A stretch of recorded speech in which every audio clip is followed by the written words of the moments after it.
ಈಗ ಇಂದಿನ ಪತ್ರಿಕೆಗಳ ಇಣುಕು ನೋಟ. ಬೆಂಗಳೂರು ವಾರ್ಡ್ ಮೀಸಲು ಪ್ರಕಟ. ಮಹಿಳೆಯರಿಗೆ 50%, 369 ವಾರ್ಡ್ ಪೈಕಿ 185 ಸ್ಥಾನಗಳು ಮಹಿಳೆಯರಿಗೆ. ನಗರಾಭಿವೃದ್ಧಿ ಇಲಾಖೆ ಘೋಷಣೆ. ಅಡುಗೆ ಮನೆಗೂ ಯುದ್ಧ ಬಿಸಿ. ಗೃಹ ಬಳಕೆ ಎಲ್ಪಿಜಿ ದರ ₹60 ಹೆಚ್ಚಳ. ವಾಣಿಜ್ಯ ಸಿಲಿಂಡರ್ ₹115 ದುಬಾರಿ.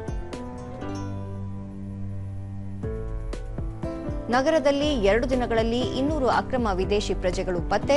ಪತ್ತೆಯಾದ ವಲಸಿಗರಲ್ಲಿ ಬಾಂಗ್ಲಾ, ಆಫ್ರಿಕಾ ಪ್ರಜೆಗಳು.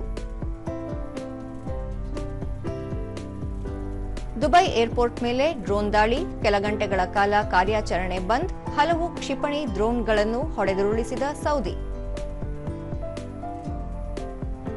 ಚರಿತ್ರೆ ಸೃಷ್ಟಿಗೆ ಭಾರತ ಕಾತುರ. ಅಹಮದಾಬಾದ್ನಲ್ಲಿ ಇಂದು ಟಿ20 ಫೈನಲ್ ಕದನ. ಟ್ರೋಫಿಗಾಗಿ ಭಾರತ ಕಿವೀಸ್ ಫೈಟ್. ಇವು ಇಂದಿನ ಪತ್ರಿಕೆಗಳ ಪ್ರಮುಖ ಸುದ್ದಿ. ಉಳಿದಂತೆ ವಿಧಾನಮಂಡಲದ ಸದಸ್ಯರಿಗೆ ಮಾರ್ಚ್ 9ಕ್ಕೆ ಸಿಎಂ ಬಜೆಟ್ ಪಾಠ. ಬೆಂಗಳೂರಿನ ಹೋಟೆಲ್ನಲ್ಲಿ ತರಬೇತಿ ಶಿಬಿರ. ರಾಜ್ಯದ ವಿವಿಧೆಡೆ ಬಿಸಿಲ ಝಳ ಹೆಚ್ಚಳ. ಹಲವು ಜಿಲ್ಲೆಗಳಲ್ಲಿ ಏರಿದ ಉಷ್ಣಾಂಶ. 40 ಡಿಗ್ರಿ ಸನಿಹ ಕಲಬುರಗಿ, ಬಳ್ಳಾರಿ ತಾಪಮಾನ.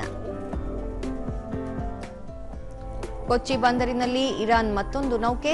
ಮಾನವೀಯ ದೃಷ್ಟಿಯಿಂದ ಐರಿಸ್ 11ಗೆ ಅನುಮತಿ. ಜೈಶಂಕರ್.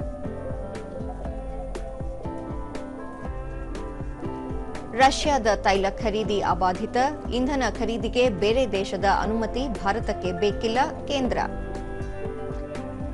ಆಲ್ ಇಂಗ್ಲೆಂಡ್ ಫೈನಲ್ಗೆ ಭಾರತದ ಲಕ್ಷ್ಯ ಸೇನ್ ಲಗ್ಗೆ.